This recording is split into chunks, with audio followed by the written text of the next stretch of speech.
Brian Friedman, Justin Baldoni's attorney, has finally spoken out following Judge Lyman's dismissal of much of their case.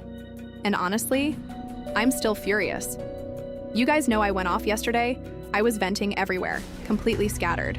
Because I was shocked and confused, and I still am. I've watched multiple legal breakdowns on this, but I'm telling you now, it still doesn't sit right with me.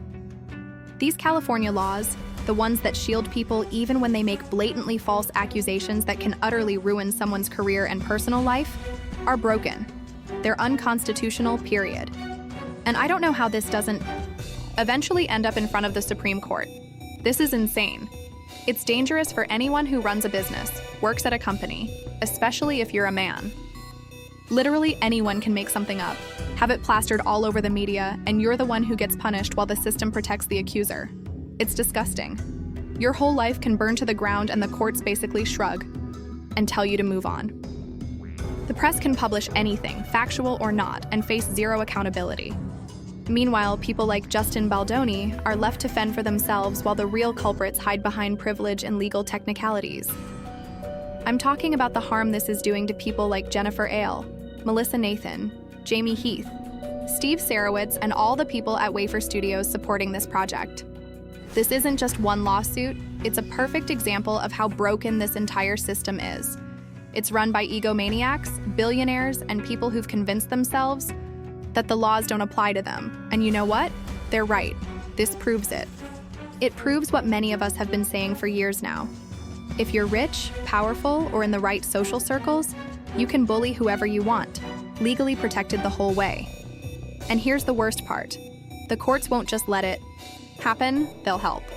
Let's get into it.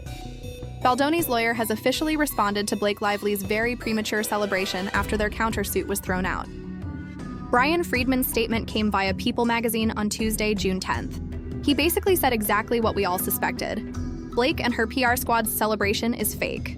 On June 9th, Judge Louis Lyman threw out much of Baldoni's countersuit, the $400 million won against Blake Lively, Ryan Reynolds, and their publicist for defamation and extortion, plus that $250 million suit against the New York Times for libel. But here's the thing. The judge gave Baldoni's legal team permission to revise and refile some of their claims by June 23rd, specifically around breach of implied covenant and interference with contract. And Friedman clarified exactly that. In his statement, while the court dismissed some of the defamation claims, they also gave us the green light to amend 4 out of the 7 claims we filed. That's the majority, guys. 4 of 7. So while 3 claims are done, 4 major ones are still very much alive, with stronger evidence and refined details coming. That alone gives me hope. We are far from done here. Friedman also emphasized, this case is about false accusations of harassment, retaliation, and a fabricated smear campaign that Miss Lively's own camp conveniently describes as untraceable, because you can't prove something that never actually happened. Exactly. They can't back it up because it's not real. This dismissal isn't the end. It's just the next chapter in a long, messy fight, and we're not going anywhere. Yesterday, Brian Friedman, Justin Baldoni's attorney, made it clear. They're not backing down. With the facts firmly on our side, we're moving forward with the same confidence we had when Miss Lively and her group decided to start this entire mess. And yes, we're eagerly anticipating her deposition, which I'll be taking personally, he said. Let's be very clear here. Blake isn't walking away from this. She will be deposed. She's still going to have to sit down and answer hard questions. No victory parade here, sweetheart. We're still here. This fight isn't over. And no, we're not letting it go. The truth is coming and they can't outrun it. Friedman also added, we're thankful for the incredible public support, especially from the online community, the ones who've been covering this case with real honesty and discernment. That's our guy, Brian Friedman, and honestly, for once I'll say it, I actually liked Blake's dress this time, and even the shoes. But that face, that makeup never matches her skin tone, and that smile, why does it always look like she's forcing it through clenched teeth? Anyway, I'm off track. Delete the person, keep the dress. Moving on. Judge Lyman pointed to a California law passed post-Me Too, ruling that Blake's sexual harassment claims were protected, meaning they can't be used as the basis for a defamation suit. And according to the judge, Baldoni's legal team failed to prove that Reynolds' publicist Leslie Sloan, or the New York Times, had serious doubts about Lively's allegations. That, apparently, means no defamation. Sure, okay, whatever. Let's keep going. Now Blake's out here doing her little victory lap on Instagram. She's linking to women's rights organizations, playing martyr, talking about how so many women don't have the resources to fight retaliatory lawsuits. Sis, sit down. You're embarrassing. You are the last person who should be speaking on behalf of women's rights right now. Abomination. Honestly, it's revolting. While I was scrolling through all this, I stumbled across something else. Liz Plank. Remember her? Used to co-host Man Enough with Justin and Jamie Heath. Yeah, she stabbed him in the back. Left the podcast. Started posting vague tweets about holding men accountable. But here's the real kicker. She didn't put out a statement, but she liked a comment that read, "I just saw the funniest boy problem get dismissed by a federal judge in New York, Lowell." Then she responded with LFAO. Real classy. Just laughing at men being falsely accused, huh? Laughing about someone's life being ruined. That's who Liz Plank really is. Laughing her non-existent cheeks off. Girl, please? And of course, you've got the weirdos online calling Baldoni supporters unhinged. Unhinged? No, what's unhinged is using power and influence to crush someone's reputation to get ahead. You used Ryan Reynolds for clout and you stomped all over Justin to do it. Sad. It's exactly this kind of behavior that's dragged platforms like BuzzFeed straight into irrelevance.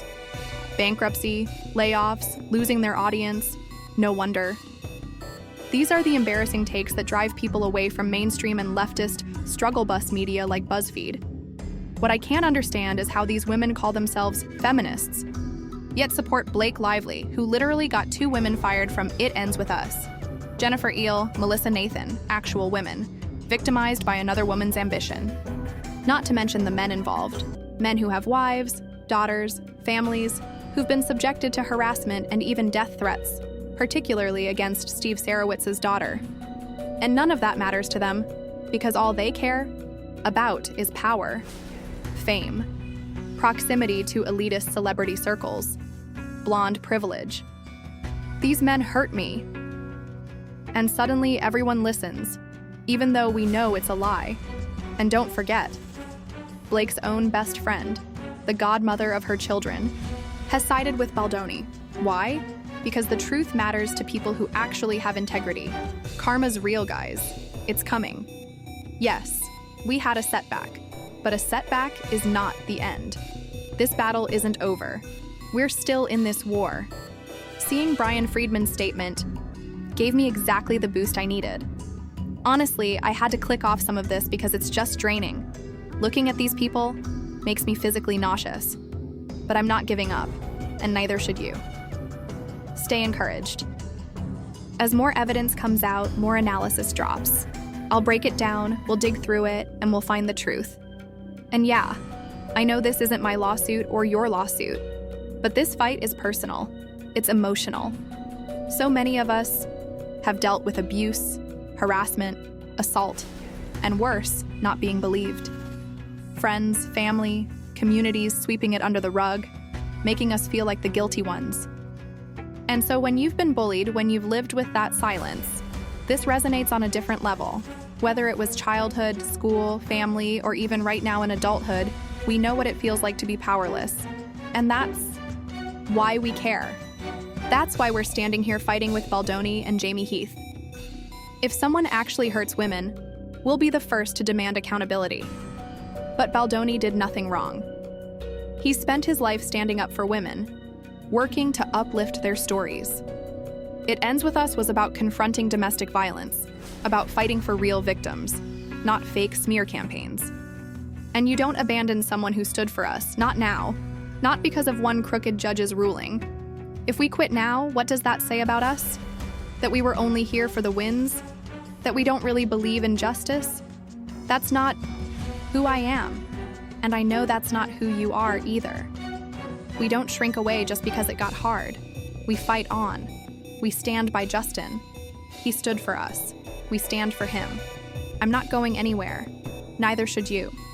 Subscribe, hit that notification bell because I'm not done. I'll see you soon.